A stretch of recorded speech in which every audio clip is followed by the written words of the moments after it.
Hey up lads and lasses, Damphyre here, back again with some more Infinite Lagrange. Today, just a quick one. I've been asked this quite a lot recently, and I've only just been able to get into position to be able to do it myself since restarting on a new server. And that is the subfleets, how they work, and so what you can do with them and that kind of thing. So I'm just going to give you a quick basic rundown of what they do. So, first off, and most importantly, it allows you to free up your CP. So you can see here I am sat at 331 CP out of 360. Obviously, this is early in the game. To get the subfleets in the first place, you need the Subfleet Command Center level 1 at the least, and that is at level 6. At level 9, you can select a new second Subfleet Command Center, so you can have 2 fleets in total that are that you can subfleet, basically. Unfortunately, this does not affect your ability to produce more ships. I was kind of hoping that it would allow you to have more ships, so you could have like 10 Xeno Special, for example, in a fleet, make that a subfleet, and it'll allow you to build another 10 into another fleet, and that kind of thing. That would have been nice, although at the same time I could understand why it could be considered a little bit busted, especially for whales and the likes. You could have some pretty serious 4 fleets with whales and aircraft all in them, and so I can understand why they've chosen not to do that. I'm a little bit disappointed though, because that would have helped out, especially against, you know, for me, where I only run 1 account, that would have helped out to sort of balance out against the guys that are running like 4 or 5 accounts. To an extent, obviously, because they're still running 4 or 5 accounts, and they'd have the ability to do that as well. So, anyway, to create a subfleet, you need a building, either an outpost or a mining platform. It doesn't matter what level of mining platform or anything like that. You click on your outpost, you hit deploy, and if you've got a fleet ready, like I have here, fleet number 2 apparently, and hit confirm, you can see in the top left that I can only have this fleet at 300 CP. I believe the level 9 base upgrade for the Subfleet Command 2 will give you a fleet of 400. So you have 1 fleet of 300, 1 fleet of 400, and it will subtract the CP away from your main CP. So we can remember I was at 336 or whatever it was. If we hit confirm here, it's going to warp my my fleet to the outpost, in this case, again, to any of the buildings that you're going to use for deploying.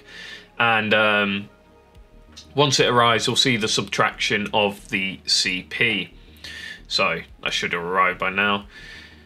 Now at 126 CP out of 360. Not sure that's quite right. No, it is right, it is right. I haven't got this fleet quite maxed out or anything like that. It's early game. So yeah, now if we click on an outpost, we can't deploy it anymore, or we can see that the deployed fleet is here, which is quite cool. Gives you a nice little view of it. And again, if we hit view, we can see the fleet moored at this outpost. They will repair and that kind of thing here. Be aware though, you can't replace ships obviously here due to the fact that, well, there's no construction yard or something here. It'd be really cool to see. This could make things like the guild better. What they could do is, like, you know, the guild specific building, have that able to construct ships. How cool would that be? Allow you know, your guys to deploy to that guild outpost. It could be on a front line, like a forward operation base, and have your guys build.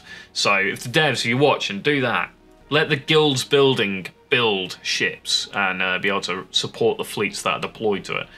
Anyway, so once it is deployed, it acts like any other fleet from your base, except instead of leaving from your base, it'll leave from the outpost. If we hit create operation over here, I won't take this, well, I could probably win this fight, but we hit attack. See, it's only going to cost us 10 AP, so we can send that off just to give you an idea. And if we cancel this, what will happen is instead of going back to the base, you will you'll go back to your outpost instead. And yeah, like I said, this will repair and all sorts here as well, but it won't replace ships. So you need to be aware of that. Something also to note, when you are pulling your fleet back, as you can see here, if we click select all, we have undeploy. You can deploy more ships here, so if you do lose ships, you can redeploy ships back in, which is quite nice. But yeah, to undeploy, it's going to cost you a lot of action points to undeploy the fleet, so be aware. Also, it's going to struggle to let you, it won't let you bring them back if you are at max CP. So say if at your base, at that 360 CP I have, if I have another fleet at base and it's maxed out my 360 CP, I cannot undeploy the fleet from the outpost. So be careful if you are trying to pull things back. And yeah, literally just that. And it comes back. All sorts of useful abilities that you can do here. You could set up an outpost as a forward operation base, send your 2 fleets to deploy to the outpost, and then you have all your CP back to, you know, potentially create 2 more fleets in your main base as your main fleet. And then you can have your outpost fleets potentially blockading the outpost for you, while your main fleet's coming from your base. So yeah. Really, really useful, great change. I actually really like it because it's going to change how the front lines are going to work, I believe, quite a bit now. Also, it's going to make it considerably harder to potentially go and sort of snipe out advanced mining platforms and that kind of thing, as what you could do is put your base on the front line, keep your advanced mining platform back on obviously the decent resources, and stop the guys trying to just run around the side of you. Hit that advanced mining up by deploying your fleets to the mining outpost. And if they attack that outpost, those fleets will engage. So that's quite nice. And obviously you can blockade the mining platform as well with the fleets that you deploy to it. So quite a lot going on here that you can do and play around with. Really useful to get multiple fleets out. Obviously, the newer the player, the harder this is going to be because you don't have as much ship choice. You may not have the tech points. For me personally, I can just about run 3 reasonable fleets. 1 siege fleet, which would be actually quite nice to get into an outpost, and then I can just send it off from there, my siege IOs and that kind of thing, to get into those mining platforms, although I'm going to have to be playing around with that and be a bit more careful, because like I said, enemies could be deploying fleets to the mining platforms, and it's also, you know, my 2 other fleets, so it's interesting because the 2 fleets that I'd be using, I kind of need. And then I've only got very limited tech points within my blueprints anyway. So I can only run like 1 or 2 of the extra variants, so say Reliat and Xeno on the frigates, but pretty much all my cruisers and stuff will be in the main fleet. So, and then my second fleet's usually destroy a frigate. So we'll have to see how useful it really is, due to the fact that, again, like I said, people are going to be limited on tech point here. You know, I've got 130 tech points in my wing to SAR. I need 180 to max it out. So I can't really use any other variants of that for a 2nd or 3rd fleet to redeploy. I guess you could just put fleets in it just for the sake of having fleets in there. Anyway, that is a quick little guide on how to deploy your fleets to the outpost, how they work. They work exactly the same way as they would from your base. It's just they're going back to the outpost or the mining platform, etc.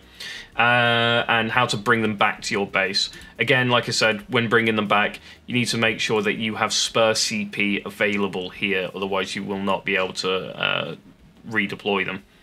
So, thank you guys for watching. Don't forget to like, comment, and subscribe. And if I've missed anything, drop it down in the comments, and I'll catch you next time.